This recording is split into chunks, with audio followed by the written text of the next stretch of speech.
तो hello everyone, स्वागत है आप सभी का आपकी अपनी doctor Amit IAS PCS academy में। और हम अपनी डाकू सीरीज को जो कंटिन्यू कर रहे थे, डॉक्टर अमित करंट अपडेट्स। इसके अंदर हम अपना जो करंट है, स्टैटिक है, पीवाईक्यूज है और जो एक्टिव रिकॉल है कि भाई हमने न्यूज पढ़ लिया पर उसको याद कैसे रखें, कैसे सिर्फ एक न्यूज देख के हमें याद आ जाएगी इसके क्या क्या कंपोनेंट्स थे, इन सभी चीजों को कवर करने वाले हैं। जैसे कि हमने बताया, स्टैटिक, पीवाईक्यूज और एक्टिव रिकॉल तीनों कवर होंगे। और आपका ये एक वीकली सीरीज है जो आपको वीक में एक वीडियो मिलेगी, कंप्लीट वीक की सारी न्यूज आपके सामने आ जाएगी और आप उसको याद कर पाएंगे। और जो हमारा मोटो है वो ये है कि ओनली रेलेवेंट न्यूज ही आपको तक प्रोवाइड करी जाए। जिस थीम्स पे यूपीएससी या फिर एचसीएस में क्वेश्चन आते हैं, एचसीएस और यूपीएससी जिस थीम्स पे क्वेश्चन पूछता है उन थीम्स को हम कवर करने वाले हैं। इसी के साथ अपन अपनी न्यूज का एनालिसिस स्टार्ट करते हैं, ठीक है। तो ये अपने लास्ट वीक की जो अभी वीक गया है 18 to 23 नवंबर, इसकी अपडेट्स हैं।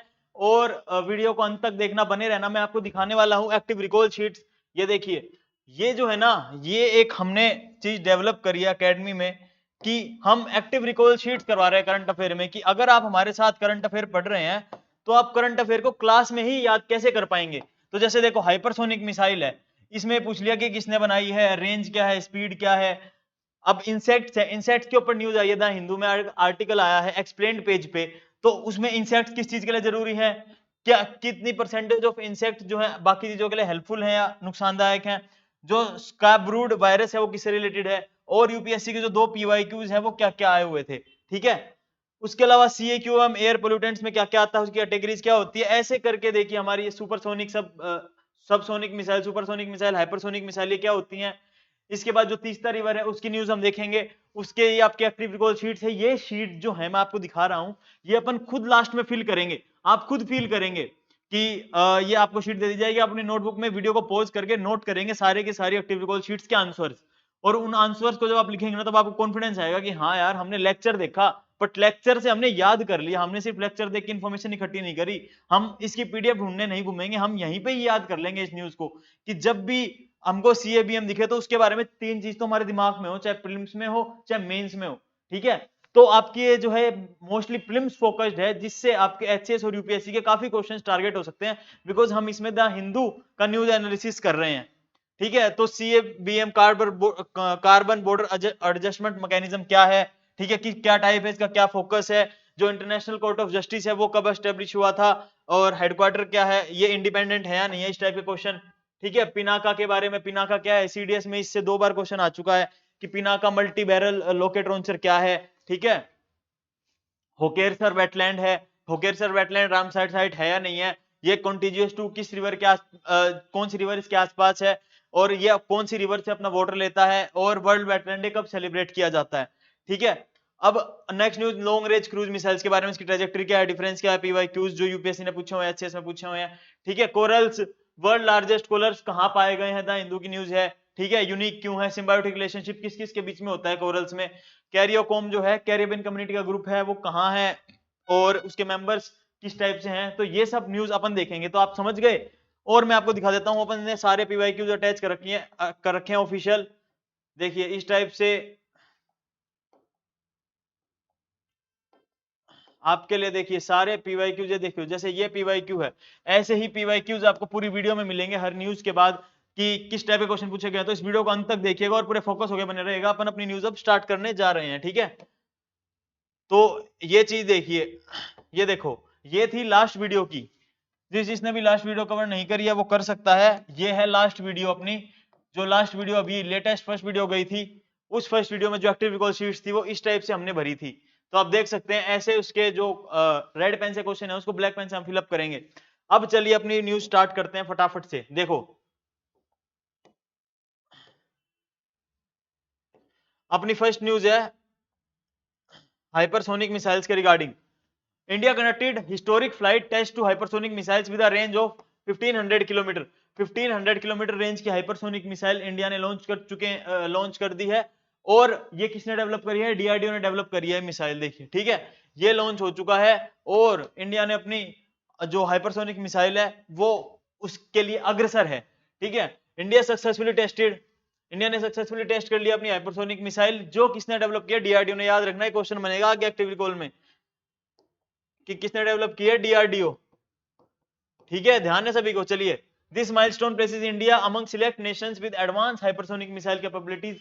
कुछ ही नेशंस के पास, जैसे यूएसए, रशिया, चाइना, इनके पास ही हाइपरसोनिक मिसाइल्स की एडवांस कैपेबिलिटीज हो सकती थी, पर अब इंडिया भी उनमें से एक बनने जा रहा है, बिकॉज इंडिया अपने डिफेंस पे काफी फोकस कर रहा है, जिस वजह से जो मिसाइल्स के टेस्ट हैं वो भी रिसेंटली काफी ज्यादा इंक्रीज हो गए हैं। एक और न्यूज अपन देखेंगे लॉन्ग रेंज बैलिस्टिक मिसाइल्स के बारे में, वो भी क्यों, बिकॉज डिफेंस के क्वेश्चन जैसे आप लास्ट ईयर का पेपर देखेंगे और 2023 का पेपर देखेंगे, बैलिस्टिक मिसाइल और अग्नि 5 पे क्वेश्चन था, ब्रह्मोस पे क्वेश्चन था, वो अपन अभी सोल्व करेंगे इसी के साथ, जो लॉन्ग रेंज वाली मिसाइल आएगी। ठीक है, अब इसके एनालिसिस ये कहां से लॉन्च किया गया, याद रखना डीआरडीओ से लॉन्च किया गया, बट ये लॉन्चिंग स्टेशन कौन सा है, अब्दुल कलाम आइसलैंड, उड़ीसा। ठीक है, the missile design to carry various payloads all branches near arm forces. और ये देखिए, जो डीआरडीओ ने क्या ट्रैक किया था, जो टर्मिनल मैन्यूवर्स होते हैं ना, कि भाई इधर से इधर क्या कैसे जाएगा, और जो उसका इंपैक्ट होगा वो हाई एक्यूरेसी से कैलकुलेट, और यूं आप अपन यूं कह सकते हैं कि मेजर किया गया है कि किस हिसाब से ये इसकी रीच बढ़ाई जा सकती है, और अगर इस सक्सेसफुली टेस्ट हो चुका है अपना। हाइपरसोनिक जो मिसाइल्स होते हैं उनकी स्पीड कितनी होती है, मैक 5। मैक 5, अब आप समझिए मैक 5 का मतलब क्या है। मैक 5 का मतलब होता है कि 5 times the speed of sound, sound की स्पीड से 5 गुना ज्यादा तेज। जो अपन ये देखते हैं, अपन अभी अपन आगे देखेंगे सबसोनिक मिसाइल्स क्या होती हैं, सुपरसोनिक क्या होती है, हाइपरसोनिक क्या होती है, सबसोनिक। ठीक है, अब आगे चलिए, ये देखो what is a hypersonic missile. Hypersonic missile क्या होती है, मैक 5। मैक 5 क्या, 5 times the speed of sound.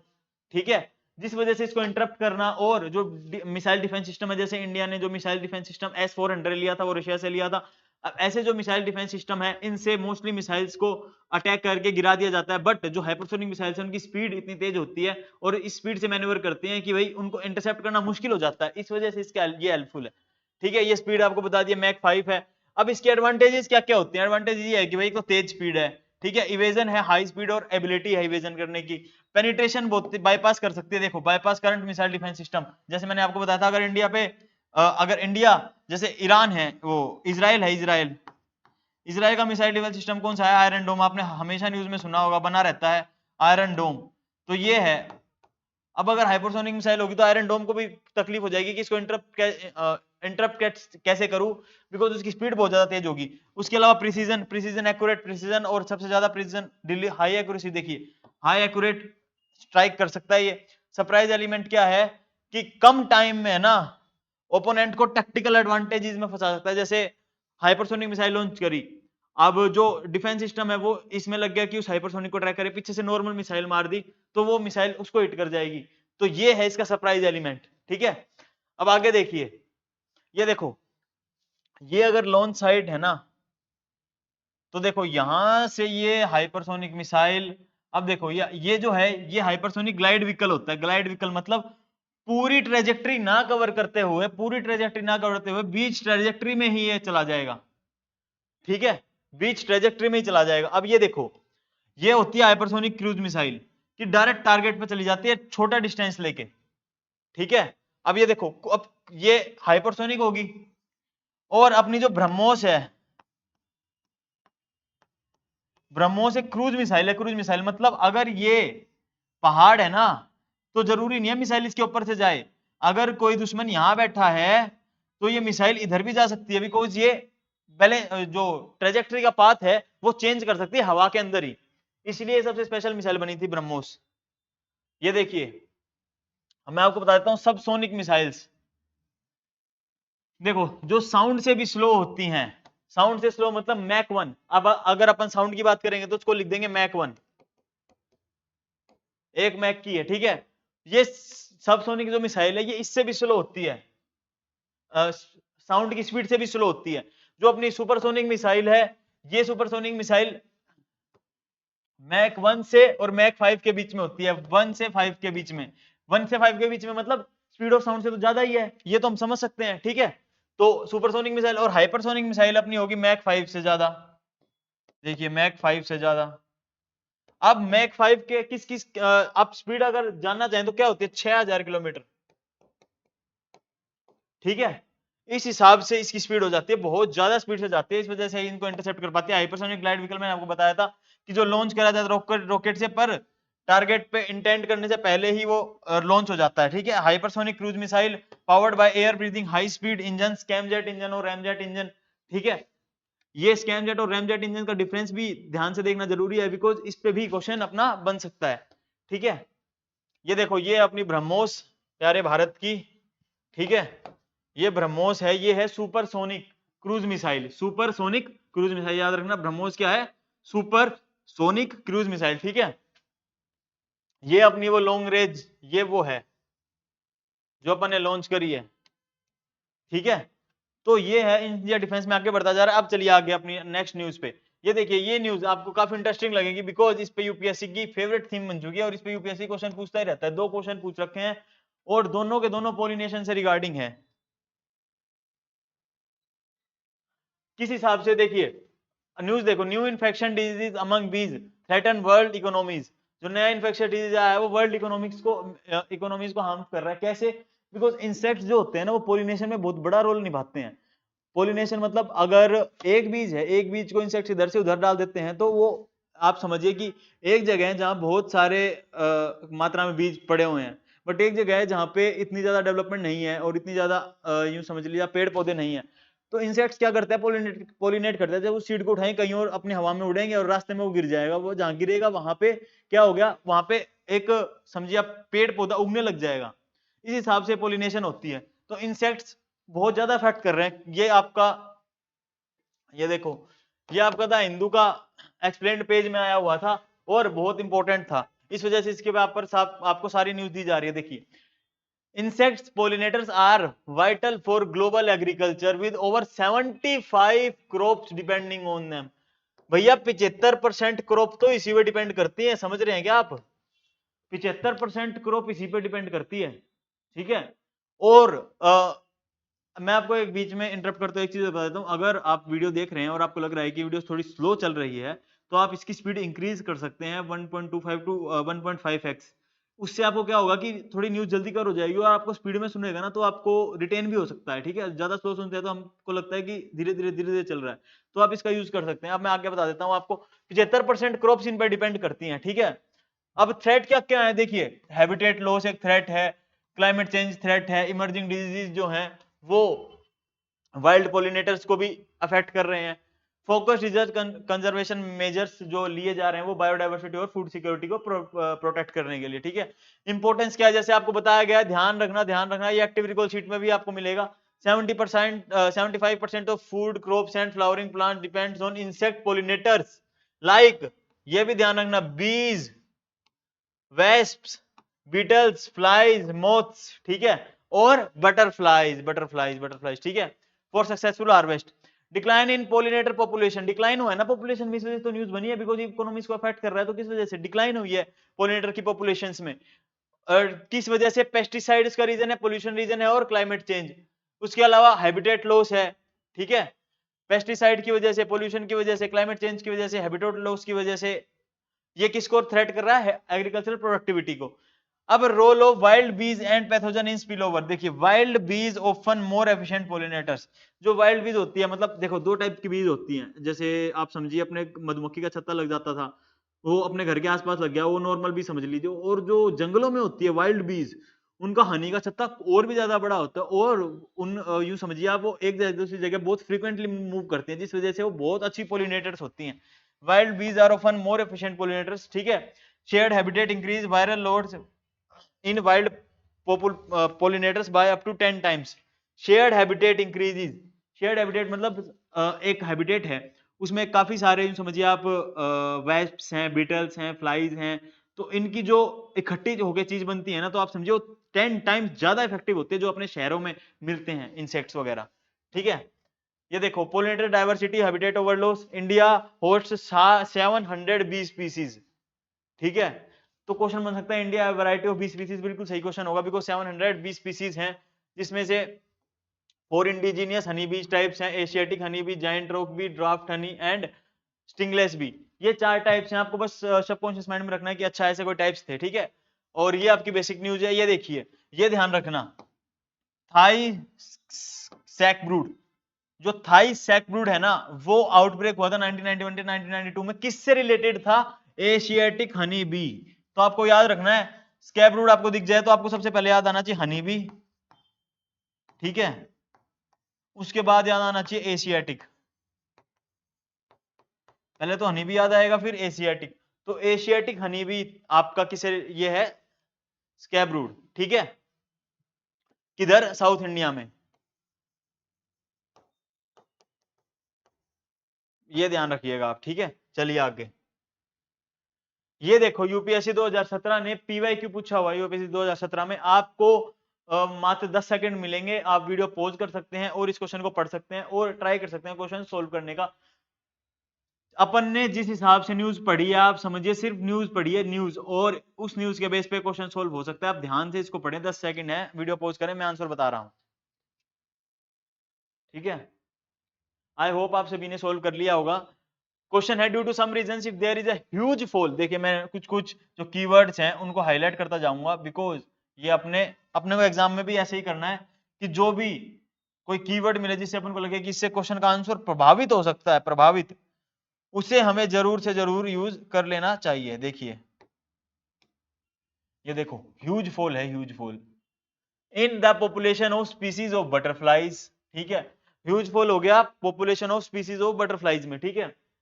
What could be its likely consequence, किस कारण से यह है हो सकता है, कुछ कारणोंवश यदि तितलियों की जाति की संख्या में बड़ी गिरावट होती है तो इसके संभावित परिणाम क्या हो सकता है, ठीक है। पहला देखिए, pollination of some plants could be adversely affected, ठीक है। नेक्स्ट ऑप्शन देखिए, देयर कुड बी अ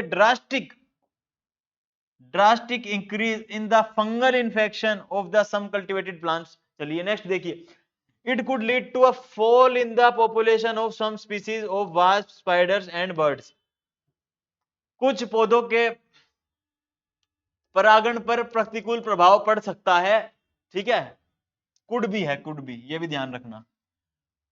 कुछ कृषि पौधों में कवकीय संक्रमण प्रचंड रूप से बढ़ सकता है, इसके कारण बेरों, मकड़ियों और पक्षियों की कुछ प्रजातियों की सिमटने की गिरावट हो सकती है। अब देखिए सबसे पहले तो आप ये सही करेंगे, क्यों, pollination of some plants, because pollination तो इफेक्ट होती है। हमने क्या पढ़ा था, एक तो स्कैब रूट पढ़ा था, स्कैब रूट वायरस किससे रिलेटेड था, हनी, वो आपका हनी बीज से। उसके अलावा जो अपन देख रहे थे हनी बीज, वाइल्ड बीज जो सबसे अच्छी एफिशिएंट पोलिनेटर्स होती हैं, ठीक है, और बटरफ्लाइज आपकी पोलिनेटर्स होती हैं, और बाकी चीजें वाइस्प्स हो गया, ये सब पोलिनेटर्स होते हैं। तो पोलिनेटर्स के सम प्लांट्स में एडवर्स इफेक्ट होंगे, बिल्कुल सही बात है। ड्रास्टिक इंक्रीज नहीं होगा, दिक्कत ये है, drastic increase in the fungal infection. अब एक बात बताइए, अगर स्पीसीज ऑफ बटरफ्लाई नहीं होंगी तो फंगल इन्फेक्शन कैसे होगा। अब यूपीएससी एक ब्रॉड माइंडेड चलता है कि चलो फंगल इन्फेक्शन हो भी सकता है, तो ये देखिए ड्रास्टिक इंक्रीज तो नहीं होगा, तो ड्रास्टिक बढ़ेगा अचानक से, तो ये क्वेश्चन, ये ऑप्शन हम गलत कर देंगे, ये सही होगा अपना, क्यों, it could lead to fall in the population of some species of wasp, spider and birds. ये अपन ने अभी पीछे न्यूज में देखा था कि वास्प, स्पाइडर्स और बर्ड्स भी अफेक्टेड होने वाले इनसे, जो वास्प, स्पाइडर्स और जो बर्ड्स हैं वो भी इनसे अफेक्टेड होते हैं। जैसे मैं आपको दिखा देता हूं एक बार, देखिए ये भी हमने अभी पढ़ा था, देखिए full flowering plants depend on insect pollinators like bees, wasps, beetles, flies, moths and butterflies, ठीक है, समझ गए।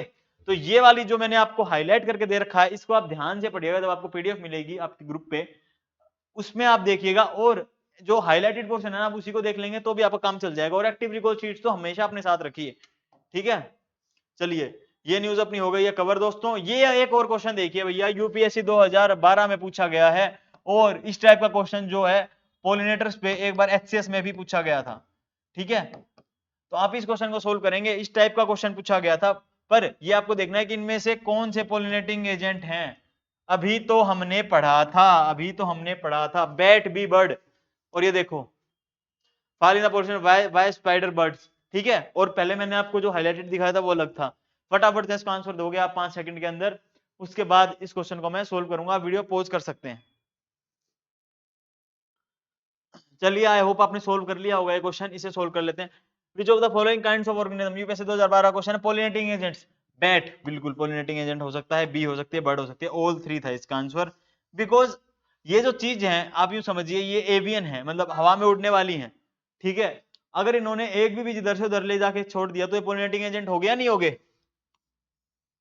अगर इन्होंने अपने पैर में या जहां पे भी दबा के इधर से उधर अगर किसी बीज को या किसी सीड को इधर से उधर कर दिया, तो आप खुद बताइए पोलिनेटिंग एजेंट हो जाएंगे, ठीक, सही बात है ना। तो तीनों थ्री, ऑल थ्री इसका आंसर हो जाएगा। ठीक है, ये क्वेश्चन अपन ने सोल्व कर लिया है। अब अपन बढ़ते हैं अपने नेक्स्ट क्वेश्चन की ओर। चलिए, सॉरी, नेक्स्ट न्यूज की ओर। CAQM, एज दिल्ली चौक से दिल्ली चौक हो गई। किस चीज से चौक हो गई भैया? पोल्यूशन बढ़ रहा है बहुत ज्यादा, और दिल्ली ने और केंद्र सरकार में यही दोषारोपण चलता जा रहा है कि किसने जो है कौन एयर पोल्यूशन के लिए जिम्मेदार है। कोई कह रहा है हरियाणा जिम्मेदार, पंजाब जिम्मेदार, दिल्ली वाले कुछ और कह रहे हैं, हरियाणा वाले कुछ और कह रहे हैं, केंद्र सरकार कुछ और कह रही है। पर चौक कौन हो रहा है? चौक हो रही है दिल्ली की जनता।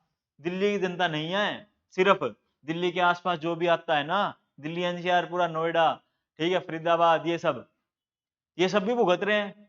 दिल्ली को आप छोटा लगा रहे होगा, सबसे ज्यादा कॉर्पोरेट दिल्ली में है, सबसे ज्यादा आईटी सेक्टर दिल्ली में है, सबसे ज्यादा यूं समझ लीजिए आप, डेंसिटी ऑफ लोग भी कितनी ज्यादा है दिल्ली में, है ना।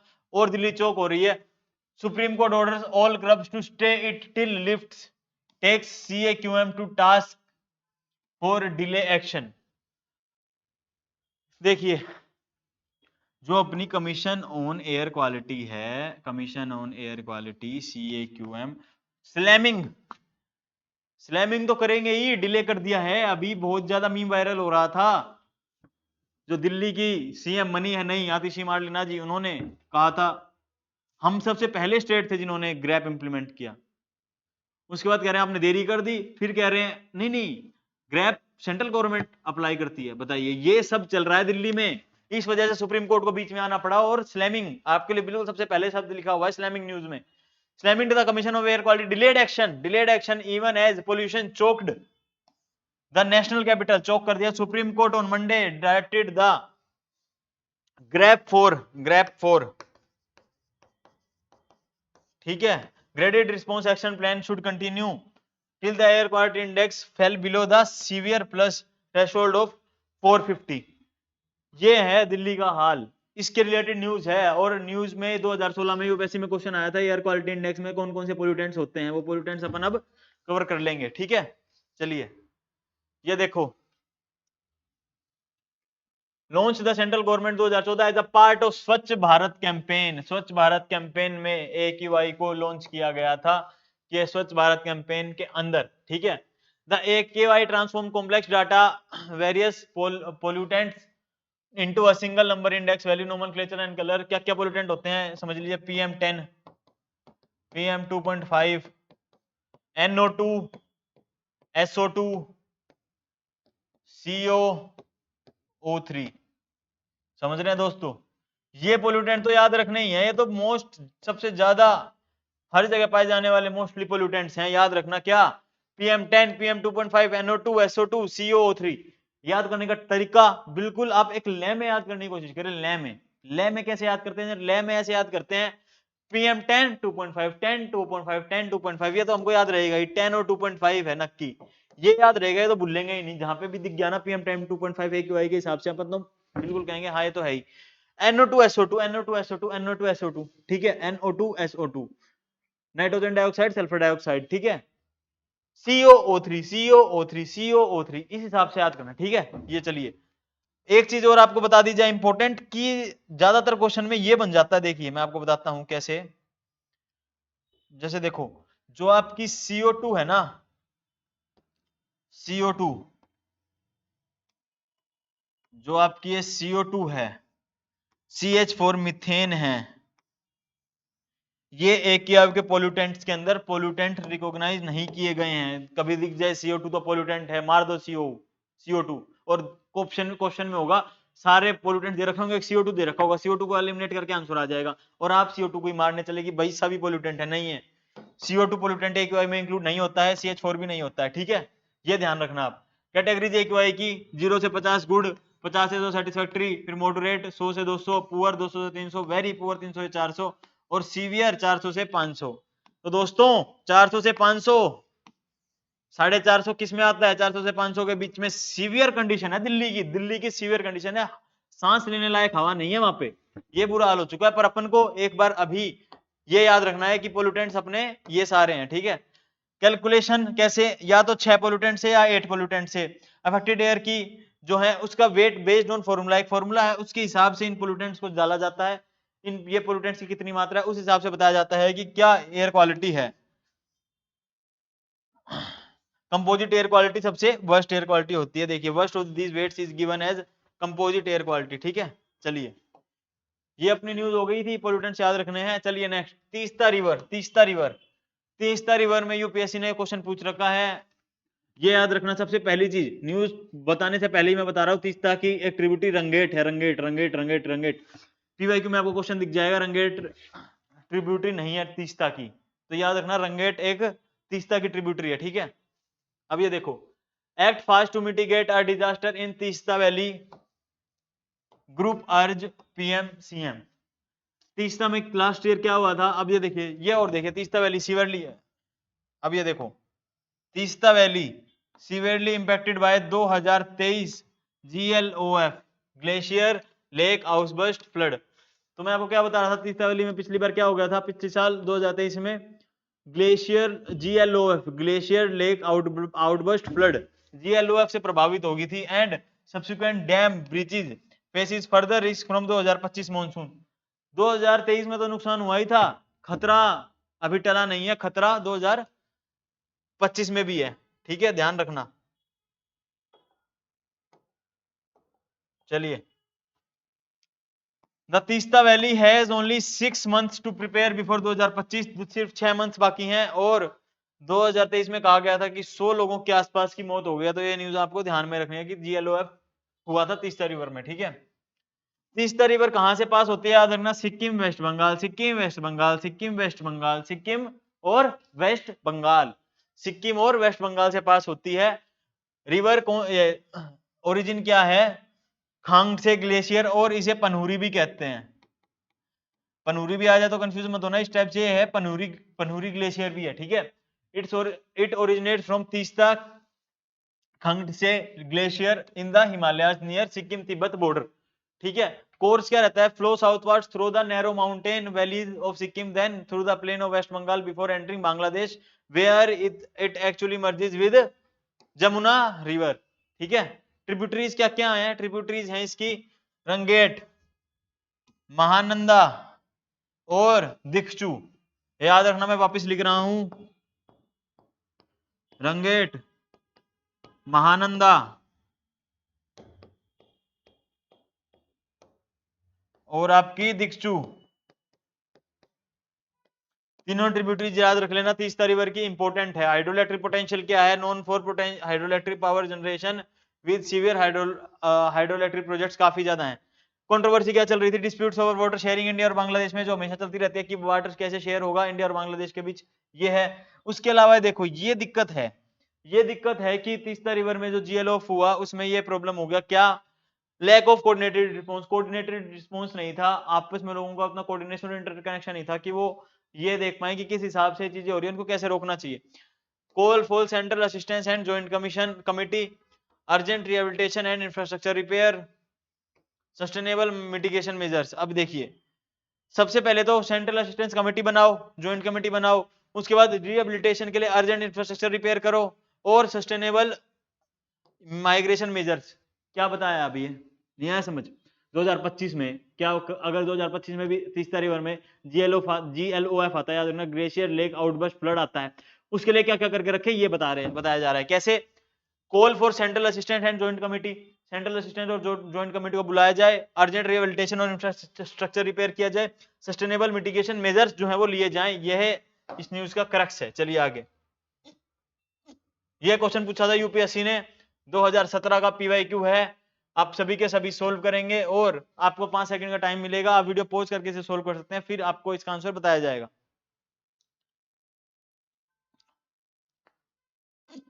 चलिए, आई होप आप सभी ने कर लिया होगा। क्वेश्चन को देखते हैं। The source of river Teesta is same as that of Brahmaputra but it flows through the Sikkim. सबसे पहले तो लिखेंगे भैया फ्लो, फ्लो से स्टार्ट कर लो और बोलो कैसे, फ्लो कहां कहां, Sikkim waste Bengal, Indian states है ये, ध्यान रखना। बांग्लादेश से भी पास होती हैं, बट इंडियन स्टेट्स में सिक्किम और वेस्ट बंगाल से पास हो जाती है। ठीक है, सबसे पहले आप देखिए, the river source of Teesta is same that of Brahmaputra. गलत।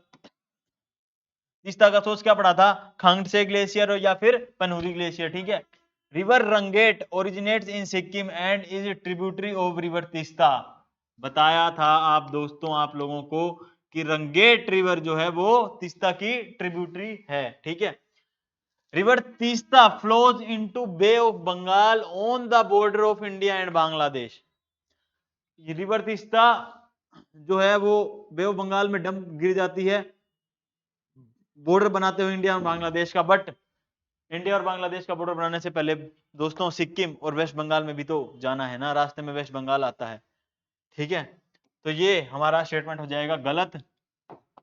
इसका आंसर आ जाएगा ओनली 2। क्या आ जाएगा दोस्तों? ओनली 2। मुझे लगता है सारे के सारे साथी अभी तक मेरे साथ जुड़े हुए होंगे और जो इस वीडियो को अंत तक देखेगा उसी को एक्टिव रिकॉल का मजा मिलेगा। एक्टिव रिकॉल जब आप खुद आंख बंद करके भरोगे यार ये सब तो याद किया था, तब मजा आएगा। ठीक है। और वो शीट्स आपको एक बार में एक झटके में 5 मिनट में आप एक वीक को रिवाइज कर सकते हो। उन शीट्स को अपने पास रखना बस। ठीक है। Teesta river originates from Pahunri glacier not from the same source as Brahmaputra. The Brahmaputra originates कहां से? ब्रह्मपुत्र कहां से होती है? एंगसी ग्लेशियर। ब्रह्मपुत्र कौन सा होता है? एंगसी ग्लेशियर। ठीक है दोस्तों, याद रखना एंगसी ग्लेशियर किसका सोर्स है? ब्रह्मपुत्र का। चलिए, Teesta is one of the right bank tributaries of Brahmaputra. ठीक है। Before going to the Bay of Bengal through Bangladesh, Teesta flows through the West Bengal and Sikkim. Waste Bengal और सिक्किम से फ्लो करती है। चलिए, river Rangeet originates in Sikkim which is the largest river in Sikkim and also tributary of river Teesta. ठीक है। River रंगेट कहां है? सिक्किम में। चलिए आगे चलिए। ये दोस्तों आपके लिए है CBAM। क्या है CBAM? Carbon border adjustment mechanism. ये क्या है? अगर मैं आपको कहूं CBAM तो ये कहना गलत नहीं होगा कि यूरोपियन नेशंस की एक दोगलापंथी है। दोगलापंथी कैसे? जो डेवलपिंग कंट्रीज हैं उन्हें कार्बन, उनमें डेवलपिंग कंट्रीज में कार्बन एमिशन हो रहा है बिकॉज डेवलपिंग कंट्रीज ग्रो कर रही हैं, डेवलपिंग कंट्रीज डेवलप बनने की के लिए अग्रसर हैं। बट जो डेवलप्ड कंट्रीज है ना, वो आज से 50-100 साल पहले ही सारा कोयला फूक के पोल्यूशन करके डेवलप्ड हो गई हैं और अब बातें कर रही हैं कि कार्बन एमिशन को कम करो। दिन पे दिन लेक्चर, इधर उधर की बातें। कार्बन कम करो, लोगों के लिए हार्मफुल है और पोल्यूशन हो रहा है, अर्थ रहने के लिए स्पेस नहीं बनेगा। अरे भैया, इंडिया को उसका फेयर शेयर कब मिलेगा? जो एक पेरिस एग्रीमेंट में 2015 में 2016 में डील हुई थी, कॉमन बट डिफरेंशिएटेड रिस्पॉन्सिबिलिटीज, वो कहां गई? ये एक पूरी न्यूज है CBM के बारे में। याद रखना, यूरोपियन यूनियन की दोगलापंथी है। क्या CBM क्या है? European union. यूरोपियन यूनियन का क्या है? कार्बन टैक्स है। इनका ये कहना है, बिल्कुल साफ शब्दों में बताऊं आपको, हमेशा याद रहेगा, हमेशा ये कह रहे हैं कि अगर यूरोप में कुछ भी माल आएगा और अगर वो माल किसी ऐसी जगह से बना होगा जो कोयले का इस्तेमाल करती है या कार्बन एमिशन के लिए जिम्मेवार है, तो हमको कार्बन टैक्स देना पड़ेगा। मतलब यूं समझ लीजिए, जो रोटी है वो इधर से पकड़ के खिलाई जा रही है कि जो सामान बन के आ रहा है वो सामान जिस इंडस्ट्री से बन रहा है, अगर वो इंडस्ट्री पोल्यूटिंग है और वो उस इंडस्ट्री में कोल वगैरह यूज हो रहा है, तो उस पर टैक्स लगेगा दूसरे देशों से। अब देखिए, अब न्यूज पे आ जाते हैं फटाफट। The carbon border adjustment mechanism aim to align the imported goods with EU। ठीक है। कार्बन स्टैंडर्ड्स, EU के जो कार्बन स्टैंडर्ड्स हैं, इन लोगों के कार्बन स्टैंडर्ड्स, आज ये कार्बन स्टैंडर्ड्स बनाने वाले हो गए हैं, जो है इंडिया और काफी देशों पे कब्जा करने के बाद, गुलाम बनाने के बाद, अब ये बातें कर रहे हैं इंपोर्टेड गुड्स की। पर इंडिया अपनी डिप्लोमेसी बहुत अच्छी तरह कर रहा है, वह जानता है कि किस हिसाब से किसको कैसे जवाब देना है। अब सिर्फ और सिर्फ न्यूज पे आ जाते हैं। Targeting emission heavy sectors like steel, cement. ठीक है। Criticised by developing country nation including India. जैसे मैं क्रिटिसाइज कर रहा हूं ना, मैं आम आदमी की आवाज हूं, क्रिटिसाइज कर रहा है इंडिया। क्या क्रिटिसाइज कर रहा है? As discriminatory, CBM shifts emission accountability to exporters without considering the historical emissions. दोस्तों देखिए, और डेवलपमेंट डिस्पैरिटीज। हिस्टोरिकल एमिशंस के बारे में कोई बात नहीं करेगा कि हमने कितना एमिशन कर लिया है। ठीक है। चलिए, it raises concerns over global trade and climate equity. जो मैंने आपको बताया वो 2 लाइनें अच्छी तरह एक्सप्लेन कर दी है, समझ जाना आप हमेशा के लिए। Protectionist measures like European Union's carbon border adjustment mechanism EU CBAM are creating friction between developed and developing countries tackling climate issues. India has criticized CBAM as arbitrary, raising concerns over its discriminatory nature and potential economic impact, economic impact कैसे? आज तक तो जो हम rice और जो बाकी चीजें एक्सपोर्ट कर रहे थे यूरोप में, यूं कहते थे हमारे sanitary measure, phyto sanitary measures इस लेवल के नहीं है कि अगर एक भी प्रॉब्लम मिल गई तो हम सारा का सारा जो है एक्सपोर्टेड गुड्स वापस भेज देंगे इंडिया में, इस हिसाब से। और अभी कार्बन के साथ भी ऐसे करने लग गए। What is carbon union, what is European union? CBAM ensures imported goods, imported goods मतलब यूरोप में जो इंपोर्टेड हो रहे हैं, imported goods meets carbon emission course comparable to EU products, comparable to EU produced goods, fair competition and reduce carbon leak, reduce carbon leak। EU CBM is a tax, ये एक type का tax है, एक type का tax है, ठीक है। Carbon emission amended in certain imported goods into EU, it aims to ensure a level playing field for EU industries and prevent carbon leakages।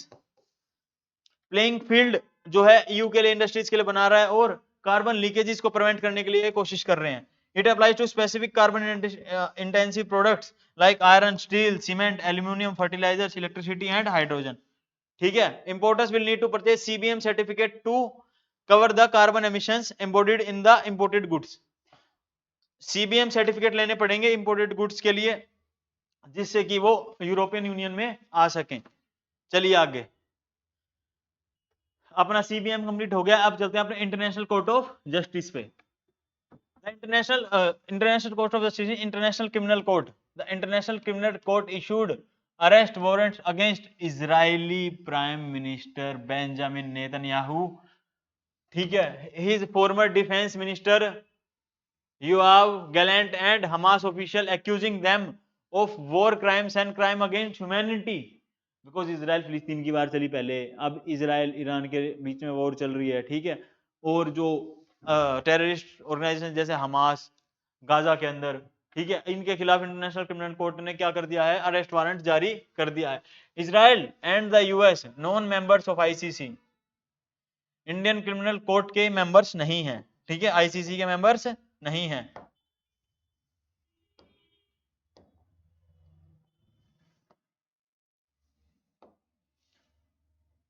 चलिए दोस्तों, ये मेंबर USA और इजराइल मेंबर ही नहीं है।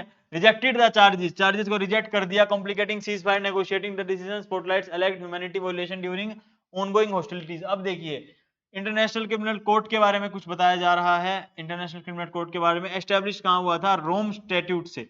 रोम स्टैट्यूट, ठीक है। हेडक्वार्टर कहां है? हेग, नीदरलैंड, नीदरलैंड में हेग में है, ठीक है। पर्पस क्या है? Prosecutes individuals for genocide, war crimes, crimes against humanity and aggressions. Membership क्या? 124 states. Non members includes, non members मतलब जो मेंबर नहीं है, ठीक है, USA, Russia, China, Israel and India. दोस्तों, इंडिया इंटरनेशनल क्रिमिनल कोर्ट का मेंबर नहीं है, याद रखेंगे मेरे सारे प्यारे भाई, ठीक है। इंडिया मेंबर नहीं है किसका? इंटरनेशनल क्रिमिनल कोर्ट का। USA भी नहीं है, रशिया भी नहीं है, चाइना भी नहीं है। अब देखो, नाम हमेशा क्या दिमाग में आता है? सबसे पहले US दिमाग में आएगा, फिर चाइना दिमाग में आएगा, फिर रशिया दिमाग में आएगा, उसके बाद अपना प्यारा भारत। दिमाग में तो अपना प्यारा भारत ही सबसे पहले आता है, बट ये उस हिसाब से बात हो रही है कि जिस हिसाब से इनकी मिलिट्री और डिफेंस कैपेबिलिटीज हैं, उस हिसाब से अपना प्यारा भारत चौथे नंबर पे जब आता है, तो ये चारों के चारों दोस्तों आपको जान के हैरानी होगी, और आपको याद भी रखना है कि चारों के चारों इसके मेंबर्स नहीं है। इस हिसाब से आपको याद रखना है, समझ रहे हैं अगर आप, तो इस बात को पूरा गौर दीजिएगा। जुरिडिक्शन क्या होता है? Cases referred by member states, UN security council, ICC prosecutors. याद रखना कि ये इंडिपेंडेंट एक बॉडी है दोस्तों, इंडिपेंडेंट बॉडी है, not a part of the United nation system, not a part of the United nation system. जिसमें से भैया USA भी परमानेंट मेंबर है, चाइना भी परमानेंट मेंबर है, और रशिया भी परमानेंट मेंबर है यूनाइटेड नेशन सिक्योरिटी काउंसिल का। USA भी परमानेंट मेंबर, चाइना भी परमानेंट मेंबर, रशिया भी परमानेंट मेंबर। इन्होंने तो ज्वाइन ही नहीं कर रखा। अब भैया इन्होंने, और इंडिया जो है अपना भावी परमानेंट मेंबर होने वाला है, हम इसी उम्मीद से चल रहे हैं कि India United nation security council का परमानेंट मेंबर बनेगा। रोज इसके लिए अपने जो एक्सटर्नल अफेयर मिनिस्टर हैं वो बोलते हैं, भाई डायनेमिक्स चेंज हो चुके हैं, ग्लोबल साउथ को भी रिप्रेजेंटेशन की जरूरत है, इंडिया को भी आपको परमानेंट मेंबर्स में इंक्लूड करना होगा, इसे भी ध्यान रखिएगा। तो इंडिपेंडेंट नहीं है, सॉरी इंडिपेंडेंट है, ये इंडिपेंडेंट है। कैसे? यूनाइटेड नेशंस का पार्ट नहीं है, इंडिपेंडेंट बॉडी है। Structure composed of presidency, judicial division, office of prosecutors and registry. चलिए अपना जो नेक्स्ट टॉपिक है वो है पिनाका। क्या पिनाका भाई, व्हाट इज पिनाका? पिनाका है एक मल्टी बैरल लॉन्चर, ठीक है, मल्टी बैरल रॉकेट लॉन्चर है अपना Pinaka. France evaluating India's Pinaka rocket system for its use. France evaluate कर रहा है, देख रहा है कि क्या हम इंडिया का जो है Pinaka multi barrel rocket launcher लें या नहीं। अर्मेनिया, याद रखिएगा दोस्तों, अर्मेनिया, अर्मेनिया सबसे पहला इंपोर्टर है जो इंडिया से, जो इंडिया ने एक्सपोर्ट किया है ना, इंडिया का सबसे पहला एक्सपोर्ट कहां गया? अर्मेनिया में। किसका? पिनाका रॉकेट, पिनाका रॉकेट का, मल्टी बैरल रॉकेट लॉन्चर का। ठीक है, चलिए Pinaka multi barrel rocket launcher किसने डेवलप किया? Developed by DRDO. डीआरडीओ दोस्तों किसने डेवलप किया है? डीआरडीओ ने मल्टी बैरल रॉकेट लॉन्चर को। पर्पस क्या है इसका? Provides the Indian army with rapid fire multi target engagement. क्या दोस्तों? याद रखना, रैपिड फायर मल्टी टारगेट,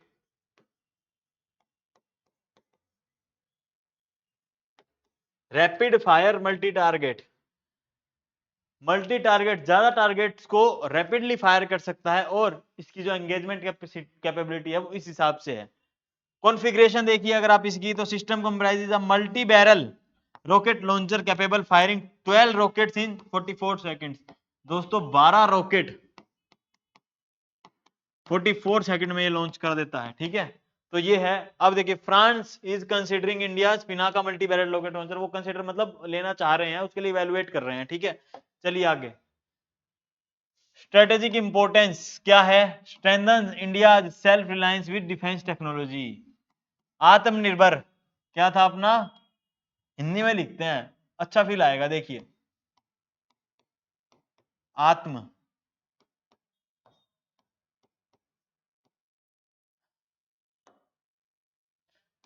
आत्मनिर्भर भारत अपना, ठीक है दोस्तों, आत्मनिर्भर भारत है, अंडर आत्मनिर्भर भारत। चलिए सीडीएस 2021 का पीवाईक्यू है दोस्तों, सोल्व करेंगे।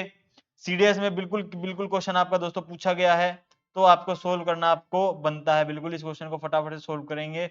सोल्व करने का दोस्तों इसमें कुछ है ही नहीं। क्यों नहीं है? Because it is a multi barrel rocket system. ये एक मल्टी बैरल रॉकेट सिस्टम है, ठीक है। It is a multi barrel rocket system. चलिए दोस्तों, पिनाका MK1 की रेंज कितनी है? MK1 first version 38 kilometre, second version की कितनी है? 75 किलोमीटर। ये देखिए सेकंड किलोमीटर की MK2 की है up to 75 kilometre. Future variant जो एक्सपेक्ट किया जा रहा है वो 300 किलोमीटर के आसपास की रेंज का एक्सपेक्ट किया जा रहा है। तो इंडिया आत्मनिर्भर बन तो रहा है, पर आत्मनिर्भर बन के जो अपने एग्जिस्टिंग वेरिएंट्स हैं उनको भी डेवलप करता जा रहा है, उनकी रेंज बढ़ाकर। इंटरनेशनल इंटरेस्ट क्या है? अर्मेनिया, जो दोस्तों आपने बताया था फर्स्ट एक्सपोर्ट कस्टमर, पहला एक्सपोर्ट कस्टमर है ये इंडिया का, ठीक है। की फीचर, एनहांस एक्यूरेसी वगैरह मैंने आपको सब बता ही दिया। चलेंगे अपनी नेक्स्ट न्यूज पे। देखिए ये आपका एक मिनट, हाँ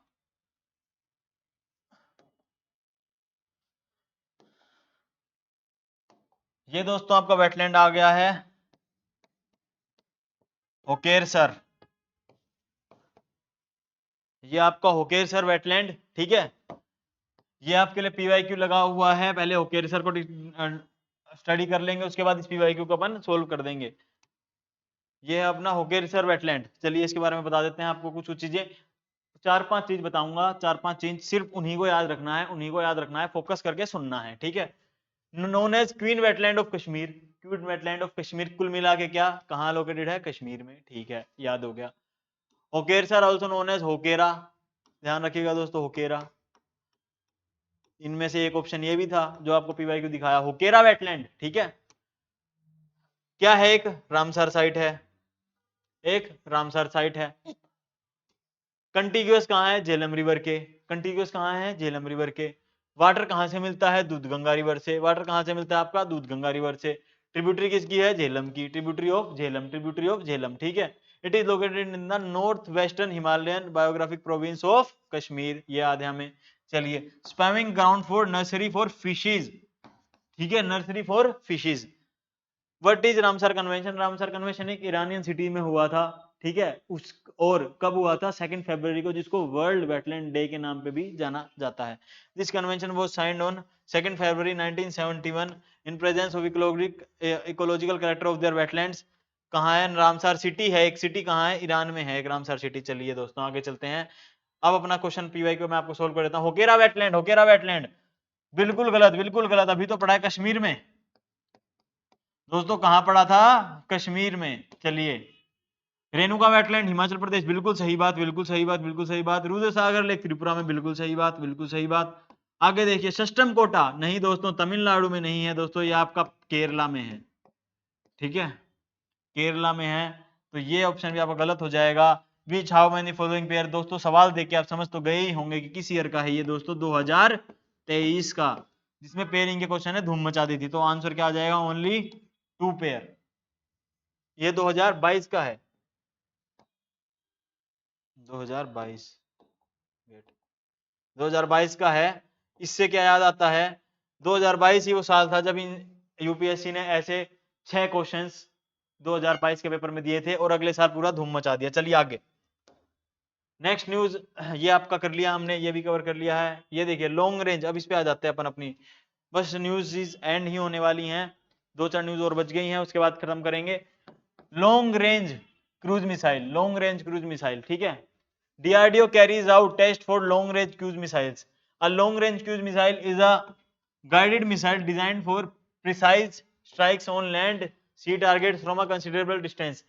It flies at low altitude, याद रखना, low altitude, low altitude to avoid radar detection. अब जो रेडार होते हैं ना, वो अगर कोई लो उस पे नीचे की तरफ उड़ रहा है, कम हाइट पे उड़ रहा है, तो रेडार उसको डिटेक्ट नहीं कर पाते, इसी से बाईपास कर जाता है। It flies low altitude to avoid radar detection and has terrain flowing capabilities. Powered by jet engine, maintains constant speed. ठीक है।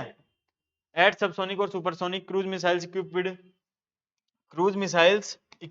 with guidance systems such as GPS, inertial navigation system. Unlike ballistic missiles, ballistic missile की तरह नहीं है, ये एक flat और balanced path follow करते हैं, फ्लैट और balanced path, follow a flat controlled, जो कंट्रोल्ड है वो ट्रेजेक्टरी फॉलो करते हैं। और लॉन्च कहां से किया जा सकते हैं? लैंड से, एयर से, सी से और सबमरीन प्लेटफॉर्म से, इन जगहों से ये लॉन्च किए जा सकते हैं। चलिए आगे दोस्तों, ये आपका डिफरेंस है बैलिस्टिक और क्रूज मिसाइल में, फटाफट से आपको डिफरेंस बता देते हैं, उसके बाद इसका पीवाईक्यू करेंगे, फिर अपनी नेक्स्ट न्यूज पे चलेंगे। चलिए देखिए features, trajectory flat low altitude guided path, ठीक है, इसका arc like high altitude ballistic path, speed इसकी जनरली सबसोनिक है, कभी कभी सुपरसोनिक हो जाती है, can reach up to hypersonic, hypersonic तक ये पहुंच सकता है। गाइडेंस क्या है? गाइडेड थ्रू आउट फ्लाइट, ये गाइडेड ही होती है क्रूज मिसाइल, बिकॉज मैंने आपको बताया था ये पहाड़ है, बैलिस्टिक मिसाइल ऐसे जाएगी और यहाँ बंदा बैठा होगा तो बंदा बच जाएगा, बिकॉज ये ट्रैजेक्टरी फॉलो कर रही। क्रूज मिसाइल यहाँ जाएगी भैया हवा के अंदर ही, हवा के अंदर ही 90 डिग्री मुड़ जाएगी, और बोलो, और फिर 90 डिग्री मार के इसको गिरा देगी आदमी को। तो क्रूज मिसाइल का पूरी फ्लाइट में गाइडेड होती है, कहीं पे भी आप इसको मूव कर सकते हैं विद जीपीएस और terrain flowing, primarily guided in the initial phase, initial phase, initial phase. इसी पे दोस्तों क्वेश्चन आपको मैं दिखा देता हूं, देखिए अग्नि 5 का जो क्वेश्चन है दोस्तों, मीडियम रेंज क्रूज मिसाइल, उसके अलावा ballistic missile jet propelled at speed throughout flight, while cruise missile rocket powered only initial phase. ये क्या पूछा हुआ है? देखिए ये इनिशियल फेज में ही ज्यादातर गाइडेड होती हैं, ठीक है, इसको मिटा देते हैं और अपन अपना करते हैं। चलिए, purpose use for precise target strikes at close mid range, primary target long range strategic targets, ठीक है, detectability hard to detect, easier to detect, ठीक है। ये आपके दोस्तों डिफरेंसेस हो गए हैं, इस हिसाब से आपको डिफरेंसेस को कवर करना है, ठीक है। बैलिस्टिक मिसाइल और आपके क्रूज मिसाइल के अंदर ये जो डिफरेंसेस थे आपको कवर करवा दिए गए हैं। चलेंगे आगे, अपना पीवाईक्यू करेंगे सोल्व, उसके बाद बढ़ेंगे नेक्स्ट न्यूज पर।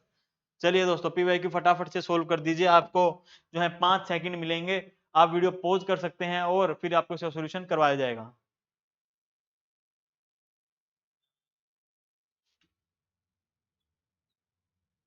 आई होप आप सभी ने सोल्व कर लिया होगा। क्वेश्चन देखिए, ballistic missiles are jet propelled at subsonic speeds, throughout their flight, throughout देखिए दोस्तों, थ्रो आउट बैलिस्टिक, बैलिस्टिक के बारे में कह रहे हैं और आपका क्रूज के बारे में कह रहे हैं। अब हमने क्या देखा था, क्रूज मिसाइल थ्रो आउट पूरी फ्लाइट में गाइडेड होती है, और आपकी जो बैलिस्टिक मिसाइल है वो इनिशियल फेज में होती है। इसमें क्या दे रखा है सब, ballistic missile throughout flight और cruise missile are only initial phase. दोस्तों कौन सी टेक्निक लगा दी यूपीएससी ने, स्वैप टेक्निक, जो यूपीएससी बहुत ज्यादा यूज करता है, स्वैप, इसकी टोपी उसके सर और उसकी टोपी इसके सर, स्वैप टेक्निक जो है यूपीएससी ज्यादातर यूज करता है। बैलिस्टिक मिसाइल का तो दे दिया क्रूज में, क्रूज का दे दिया बैलिस्टिक में, जबकि बैलिस्टिक इनिशियल फेज में और क्रूज थ्रू आउट गाइडेड रहती है और ये इनिशियल फेज में गाइडेड रहती है। चलिए पहली स्टेटमेंट तो हमारी होगी गलत, साफ साफ दिख गया, ठीक है। चलिए नेक्स्ट, अग्नि 5 is a medium range supersonic cruise missile, आपको बार बार याद करवाया गया था, जो ब्रह्मोस है वो आपकी सुपरसोनिक क्रूज मिसाइल है।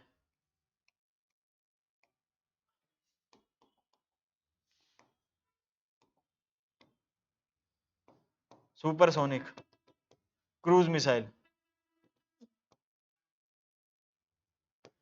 और इसमें क्या कर रखा है, अग्नि 5 है सुपरसोनिक क्रूज मिसाइल, गलत है, अग्नि 5 बैलिस्टिक मिसाइल है और ब्रह्मोस की आपकी सुपरसोनिक क्रूज मिसाइल, तो ये स्टेटमेंट भी गलत है। आंसर क्या आ जाएगा आपका, neither one neither two, because correct पूछा गया है, ध्यान रखना क्या पूछा गया है, कौन सा सही है, ठीक है। इस क्वेश्चन को हमने कर लिया है सोल्व, चलेंगे अपने नेक्स्ट क्वेश्चन पे। और अगर आपको रिवाइज करना हो फटाफट से टेबल उठाई और रिवाइज करा और नक्की करा। चलिए आगे,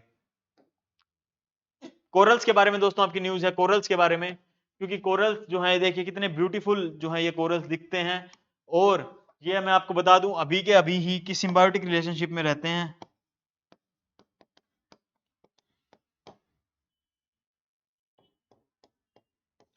सिम्बायोटिक रिलेशन में रहते हैं, किस किस के बीच में सिम्बायोटिक रिलेशन रहता है, कोरल्स और एल्गे, ठीक है।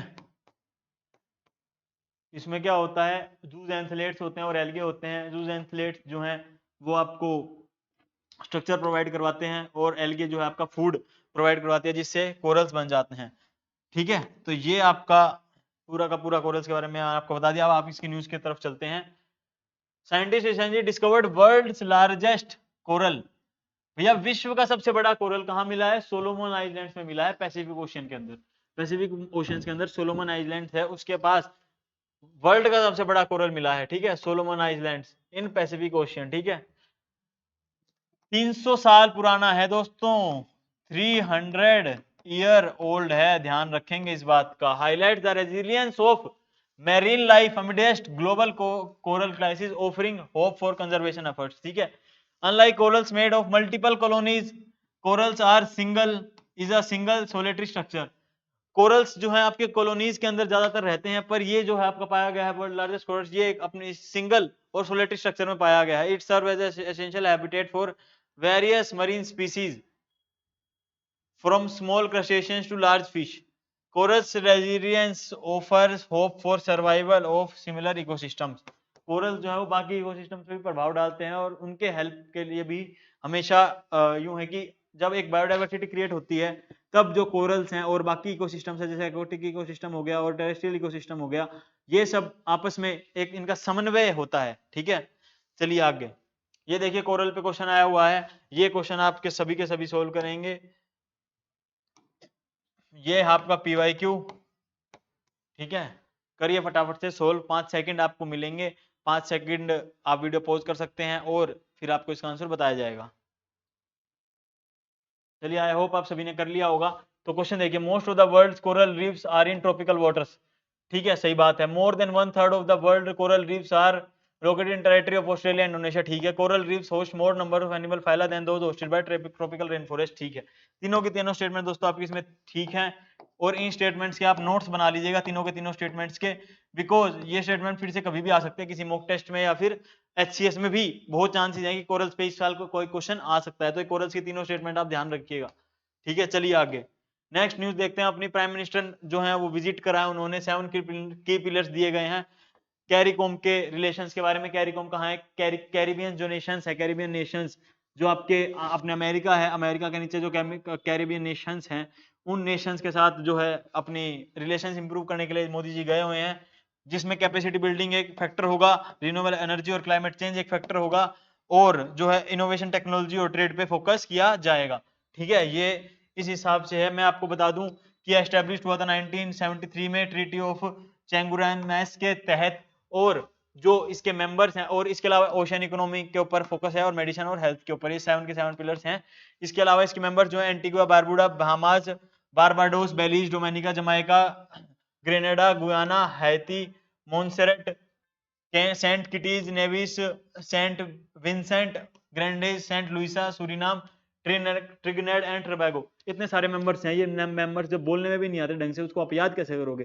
इसको याद नहीं करना है, बस सबकॉन्शियस माइंड में रखना है। ऐसा कुछ नाम कैरेबियन के रिलेटेड था, ऐसा कुछ नाम कैरेबियन के रिलेटेड था, बस इतना जान लेंगे आपके लिए काफी होगा। इसका पर्पस क्या हो जाएगा दोस्तों? इकोनॉमिक इंटीग्रेशन हो जाएगा, फॉरेन पॉलिसी कोऑर्डिनेशन और ह्यूमन और सोशल डेवलपमेंट के लिए भी हेल्पफुल है। इकोनॉमिक गोल है जो सिंगल मार्केट और इकोनॉमी के ऊपर गोल करता है। फोकस एरियाज हैं जो आपके education, health, climate, disaster management है। हेडक्वार्टर्स इसका है जॉर्जटाउन, गुयाना में। ठीक है, तो ये आपकी न्यूज़ कवर हो चुकी हैं। ये आपके डाकू जो है सीरीज वो चलती रहती है। ये चल रही है आपकी जो मंथली सीरीज है, जो मंथली सीरीज है वो आपकी पेड बैच स्टूडेंट्स के लिए है, जिसमें डिस्कशन वीडियो और मंथली मैगजीन दोस्तों आपको मिलती है। आप इस पर बिल्कुल विचार कर सकते हैं, क्योंकि मंथली आपको जो करंट अफेयर्स हैं वो एक कंपाइल फॉर्म में मिल सकते हैं, पर वो ओनली बेस्ट स्टूडेंट्स के लिए हैं। तो इसी के साथ आपका thank you so much. But इससे पहले आपको पता होगा कि थैंक यू से पहले हम ये वाला अपना चीज करने वाले थे जो हमने सबसे स्टार्टिंग में करी थी, जिसको हम फिलअप करेंगे थैंक यू बोल के। ये नहीं है कि हम चले जाएंगे, पिक्चर अभी बाकी है, जिस वजह से आप रुके हुए थे, इसको आप फटाफट से फिल करेंगे। उसके बाद अपन अपना सेशन एंड करेंगे, तब आपका धन्यवाद किया जाएगा। फटाफट से सोल्व इनको, इनके आंसर्स आप लिखेंगे। आपको 10 सेकंड मिलेंगे, ये वाला है। ठीक है, इसके आंसर्स लिखिए आप, फिर इसके करवाएंगे। आपको 10 सेकंड मिल रहे हैं, वीडियो आप पॉज कर सकते हैं, उसके बाद आपको इनका आंसर करवाया जाएगा। फटाफट करिए। चलिए, मुझे आई होप आप सभी ने कर लिया होगा। डेवलप हाइपरसोनिक मिसाइल डेवलप किसके बराबर द्वारा की गई है? डीआरडीओ के द्वारा डेवलप की गई है। रेंज कितनी है? 1500 किलोमीटर के आसपास रेंज है। स्पीड कितनी थी? मैक 5। ठीक है, मैक 5। तो ये आपकी शीट हो, ये वाला टॉपिक हो चुका है। इंसेक्ट्स इंपॉर्टेंट फॉर पोलिनेशन और इकोसिस्टम के लिए भी। 75% परसेंटेज लिख रखा है ना, 75% ऑफ क्रॉप्स पोलिनेशन पे डिपेंड होती हैं। ठीक है, ये हो गया। थाइस क्रोकोडाइल वायरस किससे रिलेटेड था? हनी बी से। याद होगा आप सभी को, फिर से आपको बता दूं, हनी बी से, हनी बी से, हनी बी। ठीक है, हनी बी से रिलेटेड था। और यूपीएससी के जो 2 पीवाईक्यू थे जो हमने सोल्व करे थे कि कौन कौन से पोलिनेटर्स हैं, और ड्रास्टिक वाला क्वेश्चन वो आपको रिवाइज कर लेना दिमाग में। एक्यूआई के पोल्यूटेंट्स मैंने आपको जो बताए थे, PM 2.5, PM 10, SO2, NO2, O3 और CO2। और कौन कौन से पोल्यूटेंट नहीं थे? CH4 पोल्यूटेंट में नहीं आ रहा था एक्यूआई के, और CO2 भी नहीं आ रहा था। मीथेन और कार्बन डाइऑक्साइड नहीं आ रहे थे। कैटेगरीज कितनी थी इसकी? 6 कैटेगरीज थी, 6 कैटेगरीज। ठीक है, चलिए। और जो 400 to 500 एयर क्वालिटी इंडेक्स है वो लास्ट कैटेगरी में आता है, जो कि सीवियर कैटेगरी है। चलिए, इस क्वेश्चन का 5 सेकंड में आप 5 सेकंड का 3 सेकंड में लिखेंगे, एक एक सेकंड में। और आप पॉज कर लीजिए वीडियो, अगर आपको टाइम भी चाहिए आराम से आप लिख सकते हैं। मैं आपको इसका सोल्यूशन बता देता हूं। ठीक है, चलिए। Subsonic missile less than speed of sound.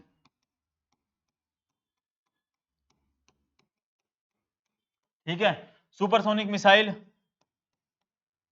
Between mach 1 to 5। ठीक है, और ये जो जैसे कि ब्रह्मोस है जो अपनी सुपरसोनिक क्रूज मिसाइल है। हाइपरसोनिक मिसाइल मैक 5, जो कि आपका होता है 6100 किलोमीटर के आसपास का। ठीक है, किलोमीटर पर आवर के आसपास का। चलिए आगे देखिए, इससे आगे के लिए आपको 5 सेकंड मिल रहे हैं, आप वीडियो पॉज कर सकते हैं और इसका फटाफट से आंसर दीजिए। आई होप आप सभी ने आंसर लिख लिया होगा। ये यूपीएससी का पीवाईक्यू था, ये आपको दिखा दिया था। इंपैक्टेड किस, क्या इंपैक्ट हो रहा है इस पे? GLOF, glacier lake outburst flood, flows through which state? Sikkim, waste Bengal. चलिए, ठीक है। ट्रिब्यूटरीज क्या थी? रंगेट, दिक्चू, महानंदा। चलिए, ये हो गया है। ओरिजिन क्या था इसका? पनूरी, पनूरी ग्लेशियर या कैंगसे ग्लेशियर।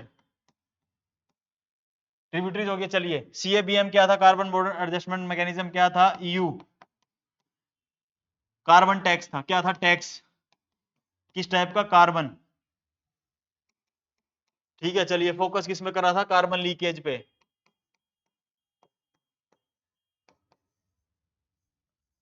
समझ रहे हैं आप सभी? आई होप आप सभी। आईसीजे एस्टेब्लिश किसके अंदर हुआ था? रोम स्टैट्यूट। हेडक्वार्टर कहाँ है इसका? नीदरलैंड। नीदरलैंड में कहाँ पे? हेग में। ठीक है, ये इंडिपेंडेंट बॉडी है। हाँ, एक इंडिपेंडेंट बॉडी है, ये यूनाइटेड नेशन के अंदर नहीं आती है, यूएन के अंडर नहीं आती है। ठीक है, ये अपन ने अपने सारे फैक्ट्स कवर कर लिए हैं। अब एक चीज और इसमें जो अपन ने आईसीजे के बारे में अपन ने डिस्कस करी थी वो क्या थी कि इसके कौन कौन मेंबर्स नहीं है। आईसीजे नहीं था एक्चुअली, जो हमको बता रहा था ये था आईसीसी, इंटरनेशनल क्रिमिनल कोर्ट। रुकिए, आपको नेक्स्ट पेज में बता दिया जाए, एक मिनट रुकिए, एक बार इसको भी करेक्ट कर दिया जाए पहले। आईसीसी है ये, इंटरनेशनल क्रिमिनल कोर्ट, आईसीसी, याद रखिएगा। चलिए आगे बता देता हूं मैं आपको एक बार। ये जो आपका आईसीसी था,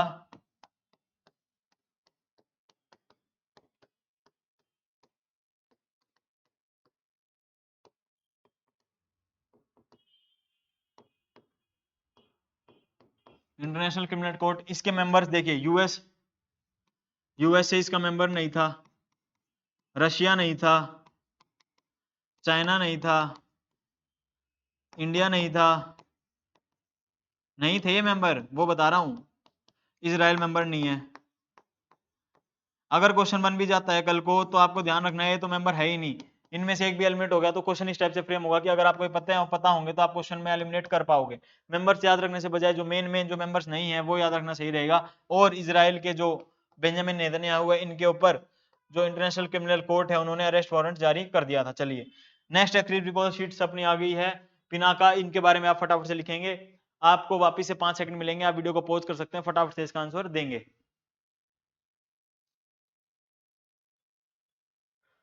आई होप आप सभी ने इसके आंसर लिख दिए होंगे। पिनाका क्या है? मल्टी बैरल रॉकेट लॉन्चर है। क्या है? Multi barrel rocket launcher, multi barrel rocket launcher है। ठीक है, चलो डेवलप्ड बाय किसने डेवलप किया है? डीआरडीओ ने, याद रखेंगे। MK1 की कितनी रेंज थी? 38 किलोमीटर। ठीक है, याद होगा सभी को, मुझे पता है सभी को याद होगा, सभी के सभी ने कॉपी में आंसर लिख लिया होगा और अपना सोल्व कर लिया होगा, जिससे आपको कॉन्फिडेंस बूस्ट होगा। ज्यादा से ज्यादा इस वीडियो को शेयर करना है। अगर आपको दोस्त है जो करंट अफेयर को लेकर टेंशन में है, यूपीएससी और एचसीएस के करंट अफेयर्स, तो आप वीकली इसको कवर करेंगे तो आपको बहुत ज्यादा बेनिफिट होगा। चलिए साथ में MK2 की रेंज कितनी थी अपनी? 75 किलोमीटर। ठीक है, फर्स्ट एक्सपोर्ट कौन सा था? आर्मेनिया। फर्स्ट एक्सपोर्ट कस्टमर कौन सा है? आर्मेनिया। चलिए, हो होकेरसर वेटलैंड, जिसको होकेरा भी कहा जाता है, जो अपन ने PYQ भी देखा था, ये रामसर साइट है क्या? नहीं है जी भैया, रामसर साइट है, कंडिग्यूस टू झेलम रिवर है। ठीक है, वाटर कहां से मिलता है? दूध सागर, दूध सागर रिवर से इसको अपना वाटर मिलता है, जो कि झेलम की ट्रिब्यूटरी है। झेलम की ट्रिब्यूटरी क्या? दूध सागर, उससे इसको वाटर मिलता है। वर्ल्ड वेटलैंड डे कब सेलिब्रेट किया जाता है दोस्तों? जो है आपका 2 फेब। ठीक है, ये आपका हो गया है। और रामसर साइट कौन सी सिटी के लिए अंदर थी? रामसर साइट ईरान के अंदर थी। रामसर सिटी, जिसके ऊपर रामसर जो कन्वेंशन है उसका नाम पड़ा है। अब हम आ गए अपनी लॉन्ग रेंज क्रूज मिसाइल पे। ट्रेजेक्टरी इसकी कैसी होती थी? फ्लैट एंड बैलेंस्ड, याद है ना सभी को?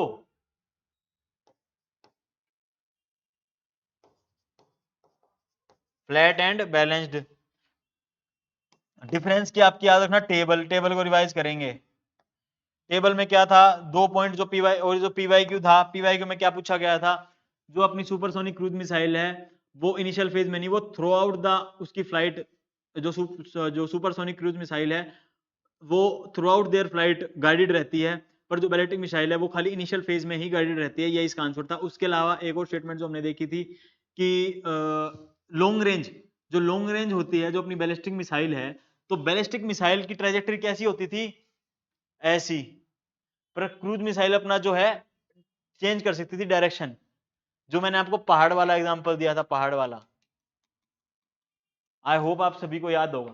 ठीक है, तो ये जो डिफरेंस है ये आपको टेबल से रिवाइज कर लेने हैं। ठीक है, ये PYQ है। चलिए, कोरल्स यूनिक क्या है? 300 साल बाद, 300 ईयर बाद। वर्ल्ड लार्जेस्ट कोरल कहां पाए गए हैं? Solomon island, Solomon island, Pacific ocean. लिख दिया सभी ने? चलिए, सिम्बायोटिक रिलेशनशिप, एल्गे, कोरल, और अपना जूस एंथलेट्स भी जो है वो भी। कैरिकोम क्या है? कैरिबियन नेशंस, कैरिबियन नेशंस का ग्रुप है, ठीक है। इसके मेंबर्स जो हैं, जो आपको बताए गए थे, वो सिर्फ रीड करने हैं, रीड।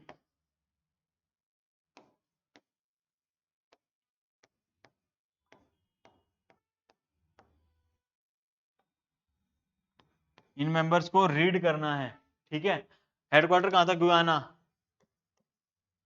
गुयाना में इसका हेडक्वार्टर था, ठीक है। तो ये आपकी एक्टिव रिकॉल शीट्स भी कंप्लीट हो चुकी हैं। इसी के साथ अपन अपनी इस वीडियो को एंड करेंगे। ये देखिए, इसी रिकॉल हमने सारी शीट्स भर दी हैं, ये आपको भी भरते रहना है। और अब आपका जो है टाइम आ गया है किस चीज का? वही हर बार का अपना, कि आपका बहुत बहुत धन्यवाद, और आपसे नेक्स्ट वीडियो में मीटिंग होगी, ठीक है। तो आपको थैंक यू सो मच। और आप जो आपको दिखाया गया था शीट्स, उनको ध्यान से करें, और आप अपनी सेहत का ध्यान रखें। तो stay fit, stay healthy, and Jai Hind. Thank you so much.